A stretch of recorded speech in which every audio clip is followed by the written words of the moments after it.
Dastavval seni qo'lingda hech qanaqangi bir daliling yo'q, u video bo'lganda u bu deganlar. Hozir surishtiruv tergov harakatlari ketgan vaqtda ishtimani chiqarib bo'lmaydi.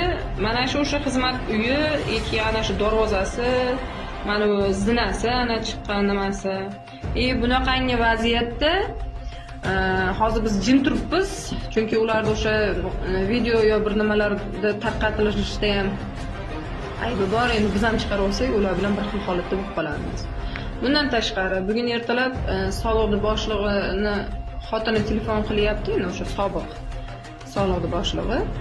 O'zini xotini telefon qilib turib aytayaptiki, "Opa, bitta narsaga tushunmayapman, men internetga chiqmaganman, nima qila olmayman. Men klaviaturali telefon ishlataman, biz haqimizda har xil gaplar chiqibdi, qo'ni-qo'shnilar aytayapti. Qanday shunaqa bo'lishi mumkin? Kecha marakaga ikkita ayol kelib, uyda syomka qilishga harakat qilyapti. Bizni nima qilishga harakat qilyapti, gapirtirishga. Qanaqangi aytayapman, oilam tinch boshqa deyapman. Kechga borib boshqacha narsalar chiqarib yuborishyapti. Shunaqasi ham bo'ladi deb, orqasida turganlar, sizlar aqlinglar bormi?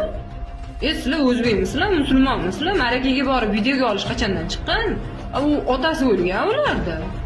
Dadani o'lishi men bilaman, dadam o'tgan meni. Otani yo'qotish oson emas. Dadani o'lishi bu juda bir odam bir 5-10 yil o'ziga kelolmaydi. Sizlar qanday marakaga borib intervyu olishga harakat qilyapsizlar? Shunaqa qilib oila boqasizlarmi? Orqasida turganlar shu darajada ham bir mo'rtmisizlar? Bitta ayol kishi bilan shuncha olishasizlarmi? Ajcha sabr qilib turinglar, haq bo'lsalaring, qonun ishlarida ko'rib chiqsin. Qonun doirasida gaplashaylik. Mana videodan boshqa darvozani u yog'idan turib, bugun 17-aprel, bunaqa tezkor xabar, bunaqa holatga biz aniqlik kiritishimiz kerak degan. Aqalli bitta video beringlar menga, men xalqning oldida kechirim so'rab chiqaman sizlardan. Xalqning oldida kechirim so'rab chiqaman. Nima qilyapsizlar?